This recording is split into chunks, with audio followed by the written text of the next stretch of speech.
In the very beginning, when the world was fresh and new, the Almighty Creator, mostly known as God, did more than just shape the mountains and fill the seas.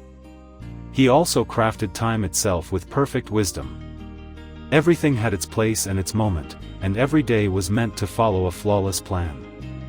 The moon and the stars were given their paths, but above all, the sun was given the greatest task. It was set to mark the true, sacred time for all living things on earth, keeping everything in divine order. The Creator established a special, perfect calendar based on the movements of the sun. This was a calendar that could never be wrong, a record of the heavenly decree. It ensured that every season, every festival, and every important event would happen exactly when it was supposed to. This timekeeping was a secret blessing given only to those who followed the path of light. It showed the perfect structure of the universe, a structure that humans were supposed to honor with their lives. This pure calendar was a gift of precision and beauty from the heavens above. The most important rhythm in this perfect solar calendar was the Jubilee. A Jubilee was a span of 7 weeks of years, which added up to exactly 49 years. This period was holy, and it was meant to show humanity the continuous, perfect cycle of renewal and rest. After every 49 years passed, a great fresh start was declared, wiping clean the slate for the earth and its people. This cycle was a promise from the heavens that order would always return, no matter what chaos might try to take hold. For a long time, the earth lived in this beautiful, simple order. The early generations of humans were innocent and pure, living lives guided by the light of the sun and the rhythm of the Jubilees. There was no need for complex rules or written laws because they walked humbly under the clear command of the Creator. They knew only the simple path of obedience, honoring the clean calendar set out before them. This era was peaceful, a time when the perfect plan of the Creator was fully reflected in the daily lives of all creatures. To ensure that humanity stayed on this right path, a group of powerful, celestial beings were sent down from the highest heavens. These glorious beings were called the Watchers, and their task was simple and sacred. They were sent to watch over the children of men, to teach them only what was good and right, and to show them justice. They came to guide, not to rule, making sure that human understanding of the world grew in wisdom, not in pride. They were magnificent, shining messengers of light, walking among the first families of the earth. The Watchers first came to the holy mountain, and for a time, they performed their duties perfectly. They taught the early people how to plant, how to build simple shelters, and how to live together in community. Their instruction was filled with peace and understanding, rooted entirely in the Creator's benevolent plan. They spoke of the stars only as signs of time, not as objects of worship or magic. Their mission was clear: keep humanity innocent, safe, and focused on the simple, right path of life.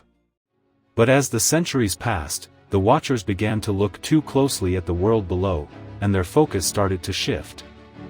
They saw the beautiful human women walking on the earth, women who were lovely and captivating. A dark desire began to stir in their powerful, spiritual hearts, a desire that was entirely forbidden. They were not meant to mix their celestial nature with the nature of humankind. This longing was a profound betrayal of their high and sacred trust, the very reason they were sent to the world. One day, filled with this growing, dangerous desire, 200 of the Watchers gathered in secret on the peak of Mount Hermon. They knew what they were planning was a great and terrible sin, an action that would break the very structure of the heavens. So they made a terrible, binding vow to one another, swearing an oath to carry out their forbidden plan together. They promised that none of them would turn back or change their mind, knowing they were about to fall from grace completely. They descended from the mountain, casting off their celestial purity, and began to take the human women as their wives. This was the moment of their great fall, the true beginning of the world's deep corruption. They went against the express decree of the Creator, choosing their own selfish, fleeting pleasure over the divine command. They settled in among the families of men, forgetting the perfection of the heavens and embracing the flawed life of the earth. Soon, the Watchers began to teach their human wives and children things that were never meant for mortal ears. They did not teach simple, pure wisdom, but dark and powerful secrets from the hidden depths of heaven. These forbidden teachings were filled with ways to control and dominate, not ways to serve and live in peace. They introduced concepts that brought confusion and darkness into the once simple lives of the people. They poisoned the well of knowledge, leading humanity astray from the clear path. They taught the dangerous arts of sorcery and herbology, showing how to find secret, potent roots to create charms and spells. The women were taught how to use minerals from the earth to make beautiful, deceptive colors for their bodies, focusing only on vain appearance. They also revealed the secrets of the stars, not the calendar, but astrology, so humans began to predict the future and worship the cosmos. They even taught humans how to craft mighty, sharp weapons of war, tools used for murder and violence. From these unnatural unions, monstrous children were born onto the earth.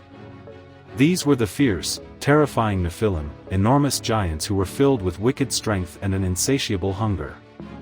They devoured everything that the humans grew, and when food became scarce, they turned their terrifying might against the humans themselves. Their very existence was a disruption, a physical sign that the sacred boundaries had been violently broken. They brought only chaos and pain wherever their massive shadows fell. The earth quickly became a place of noise, violence, and constant bloodshed. The voice of humanity, once filled with praises and simple prayers, was now a constant, desperate cry of anguish. The innocent people, oppressed by the giants and corrupted by the Watcher's dark knowledge, turned against each other in endless fighting. The land itself began to mourn the loss of its original perfection and purity. It was clear that the divine order had been completely shattered by the rebellious actions of the Watchers. From the high, pure halls of heaven, the holy archangels, Michael, Gabriel, Raphael, and Uriel watched this tragedy unfold. They saw the devastating consequences of the Watcher's betrayal, and they heard the loud, painful cry of the earth rising to the throne of the Creator. They knew that such profound sin could not be allowed to continue, for it would utterly destroy the beautiful plan for the world. They stood before the Creator and presented the full, tragic report of the corruption that had spread across the face of the globe. In a powerful moment of judgment, the Creator issued a celestial decree, a sentence against both the rebellious Watchers and the corrupted earth. He decided that the whole world must be cleansed of this great wickedness, wiping away every trace of the giants and the evil they had created. This judgment was not a punishment of anger, but a necessary act of restoration, to preserve the sanctity of creation. The Creator commanded the faithful angels to prepare the world for a great and terrible washing. First, the Creator commanded the Archangel Michael to deal with the source of the evil, the 200 fallen Watchers. They were seized by the faithful heavenly forces and bound tightly in chains, unable to use their power or knowledge anymore. They were cast down into the deep, dark recesses of the earth, imprisoned forever until the great day of final judgment. This act showed that no being, no matter how powerful or celestial, could break the divine law without suffering the ultimate consequence. One righteous man, named Noah, was found to be completely pure in heart amidst the surrounding violence and sin. The Creator spoke to him, warning him of the massive flood that was about to come to cleanse the world and restore the proper order. Noah was told to build a great ark, a sanctuary where his family and the seed of all living things could be preserved. It was a final, merciful chance for a small part of humanity to survive the imminent, necessary destruction. The great flood came exactly as the Creator had foretold, a colossal deluge that broke the mountains and filled the valleys. The surging waters washed away every giant, every trace of forbidden knowledge, and every sign of the great corruption that had defiled the land. It was a total, necessary cleansing, a reset button for the planet, ensuring that the rebellion could never take hold again. The water rose higher and higher, covering the entire earth until only the ark remained floating safely above the turmoil. When the waters finally receded, Noah and his family stepped out onto a renewed earth, an earth now ready for a fresh start. The first thing the Creator did was reconfirm the sacred, perfect solar calendar and its rhythm of jubilees. He established a covenant with Noah, promising that these 49-year cycles of time would continue to govern history. This was the assurance that the divine order, though challenged by rebellion, would always prevail and remain the true guide for humanity until the very end of days. This sacred calendar, counting time in cycles of 7, governs our history even now, year after year, week after week. It is a constant reminder of the original, perfect plan for the world that the Watchers tried and failed to destroy. Every single Jubilee cycle that passes marks another step towards the time when the Earth will finally be completely pure again. The story of the Watchers serves as a powerful, permanent warning about the dangers of breaking the sacred boundaries of the Creator's flawless order. If you believe no one can break God's divine law and go unpunished, type God, you are holy and your judgment is just.